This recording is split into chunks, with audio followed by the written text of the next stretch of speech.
45. Yeah. Okay, so in other words, war's not done yet, but you guys have done your part. You've been, because I know you got points for each campaign or something you Yeah. were in. So they said that you were done. No. No. Okay. Well, sorry. Go ahead. Would you just getting some R&R, in other words? Yeah. Okay. The ship came into Norfolk. Mm-hmm. We went to Houston for repair. Mm-hmm. Houston, Texas. Yeah. That's a heck of a journey. Okay. And I got a 30-day leave. Okay. I met the ship. I went to New Orleans. Mm-hmm. And it was about 10 days before the ship came. Right.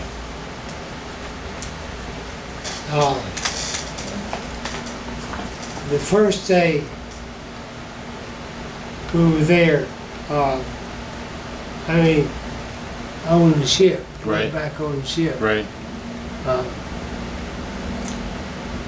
we were told that some of us would be transferred off the ship. Right.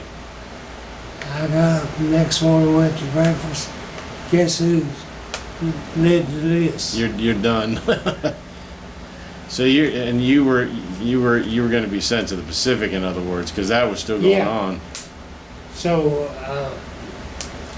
I stayed in New Orleans. I see April.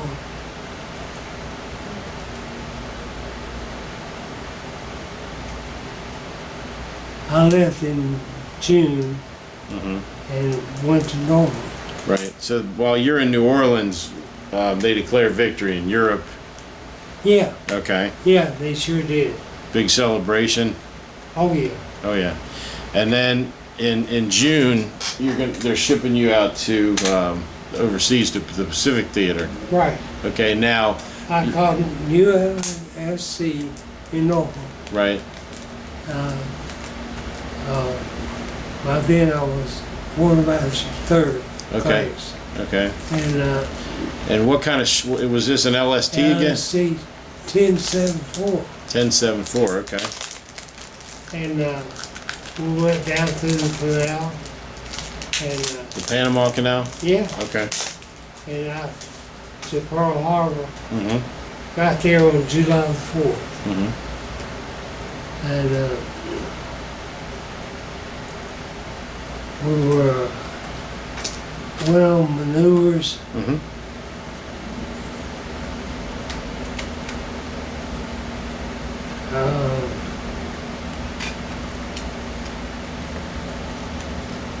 All of July Mm-hmm. and all of August. Right. We had maneuvers at Mino, Hawaii, Right. and Maui. Right. We were at Maui Mm-hmm. on maneuvers the day the war was over. When they announced VJ Day. Yeah, So although you were on a new ship, you didn't end up having to go to the Pacific. Then you were just in Hawaii. yeah. You But left. then, Right. that day, Uh-huh. the next day, they called swimming at 2 o'clock in the afternoon. Mm-hmm. And I went down. I always liked swimming. Mm-hmm. And got off the ramp. There was one kind of water beside me. Right. I came up by him, and at that time, the ship tide changed. Ship turned over. We were anchored by the stern anchor. Ship went that way. We went this way. Oh man. It took them 4 hours to pick us up. Wow. I could just A little cold, huh? no. No? I felt the damn sharks Oh. under it. Oh, that's not good. Didn't see any. And Oh, whoop, sorry. So we're in Hawaii, and you get the announcement that Japan has surrendered. I think it was August 12th, something like that. 12. So, Yeah. Yeah. And so major celebrating, needless to say. Yeah. And you told me about the thing where your ship kind of took off and you had to catch up to it. But so that's done, and Well, yeah, on the 29th of August, we went to Hawaii, Right. made out, right, Oahu. Okay. and loaded the with Marines, the guys that did Iwo Jima, Oh, okay. the 5th Marines. Right. They must have been 10 of ships. Oh, wow. Went to Sasebo, Japan. Right. Sasebo is the last island across from Korea. Okay. And it took us 30 days to get there. And I had the 4 to 8 watch on the bridge for the signal. That morning, I was up there by myself. I got the long glass out and was watching everything that was going on Right. on the shore as it cut daylight, a lot of the people didn't have bathrooms, Right. so they'd come out their front door and go to the bathroom. Oh, Jesus. Feel like a peeping Tom.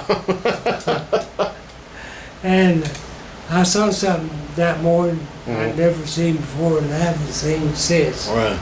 There was a guy on my boat, like, he was going down the beach. Right. He stopped, opened the door and chucks his fire up. He was running a motorcycle with charcoal. Oh my gosh. That sounds dangerous. Wow. And, you know, we were really worried when we got there about what the people would do to us. Right. But they were.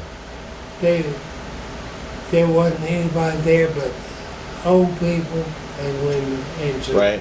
So so in other words, did you end up on occupation duty? Is that what you're? No. Oh, you just were transporting the Marines. Marines. Then Right. we went to Manila, Philippines, Right. picked up, made 4 trips Right. down there. And You're picking up more soldiers, or Yeah. okay. Any of those Bataan survivors or anything like that, or just they were just soldiers who'd been in the liberation of the Philippines, maybe.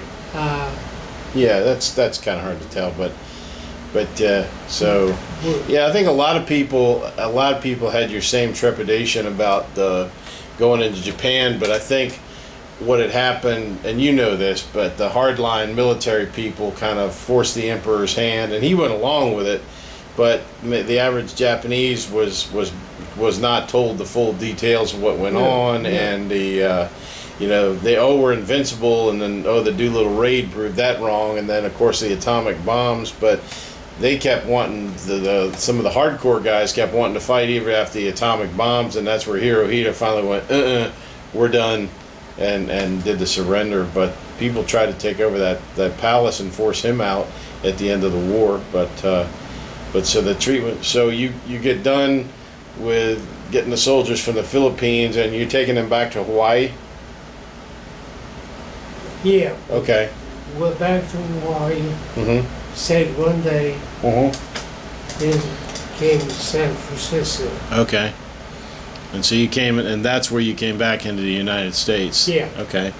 And about when is that? It's like September or? January Oh, January 45 or 46. Okay. 46. Okay. That's when you set foot on American soil again. Was January the 7th, Mm-hmm. and I got transferred to that island in the middle of, Oh, Treasure Island? yeah, Okay. where they had people, Germans working in the airport. Oh, prisoner of war. Yeah. So, okay. And then I stayed there 2 or 3 days, and then they sent us to Oakland, Mm-hmm. caught a train. It took us, oh gosh, whole weeks Mm-hmm. to get to home. Oh, So you went back to Norfolk, you said? Yeah. Okay. and got discharged. Okay. Wow. Well, you had quite the experience there. Jumping back a little, I mean, a lot of the people know a landing ship tank, also known as a long, slow target. Yeah. What were your responsibilities on board that, and describe a little bit about what exactly it is for Well, me. actually, when I was a seaman, Mm-hmm. I became very good at maneuvering the ships. Right. Then I struck for quartermaster. Mm-hmm. It took me about 3-4 months to learn. We did two things. Mm-hmm.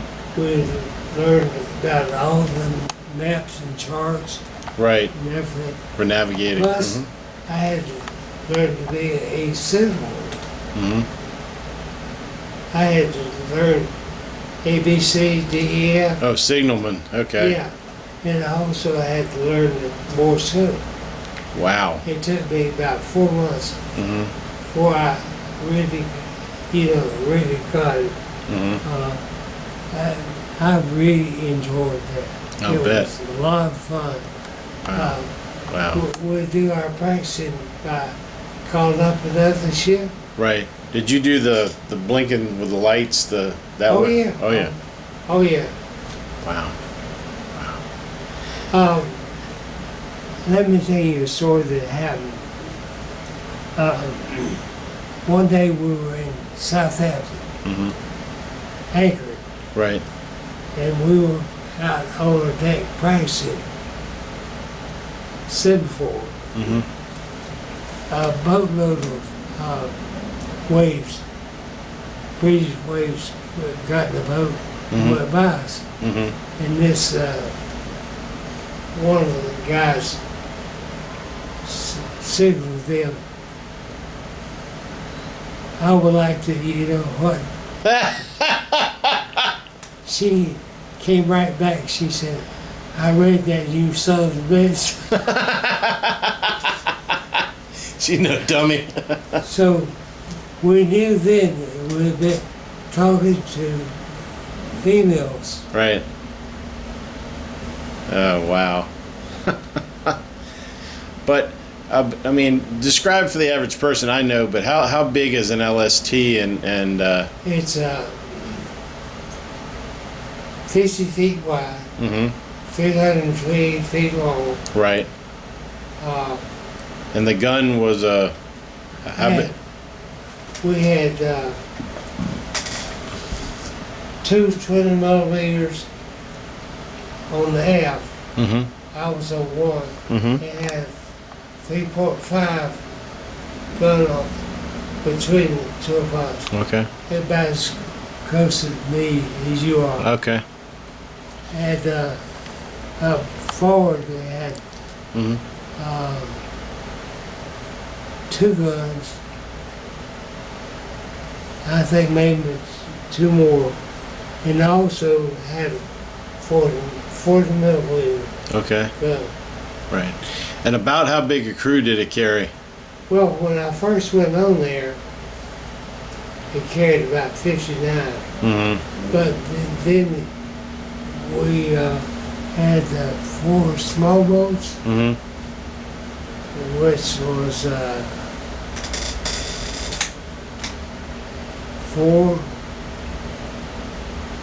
4 members and 2 officers. Okay. I mean, 16 members and 2 officers. Right. Right. Okay. And it just, we ended up with like 130, 140. Mm-hmm. Wow. But on D-Day and some of the other things, you guys didn't lose anybody. You said One guy one guy on D-Day. in Anzio. Oh, I'm sorry, at Anzio. Right.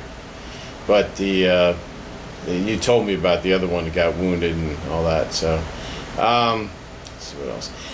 During the course of boot camp and also overseas, did you correspond with family or girlfriend or anything? Oh, yeah. And did you get packages and such? Oh, yeah. How important was that to your morale? And tell a little bit about. Very important. Okay.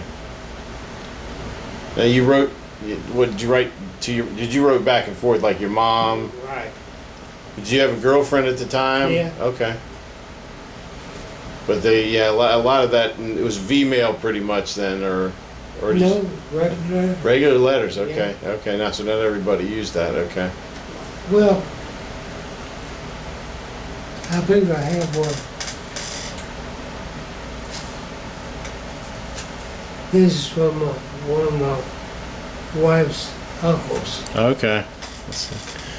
Wow. Oh yeah, it is a real.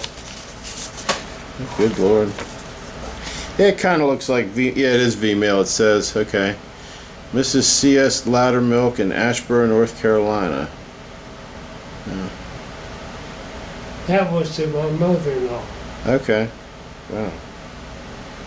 Wow, that's pretty cool. I'm gonna see if I can't get it. It's not. It's too small, but that's wild. So the postmark. Wow. Yeah, 44, October 12th. War and Navy Department's V-mail service. Talking about V-mail.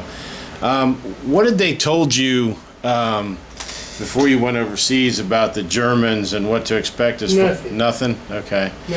And had you all heard anything about any of the atrocities like the concentration camps and things like that? Yeah. But more so after they liberated them and things? Yeah. Okay. Okay. Besides what you told me, any other funny stories? Any other? No, I guess You've covered. You've done a good job covering it all. But, well, thank you for your service. Please know that it is appreciated and respected, and we still owe you guys a lot. Now, I know you don't consider yourselves heroes, but No. you did your job and you did your duty, and you were part of you helped save the world. So again, thank you, and thank you for taking the time. You're welcome. Thank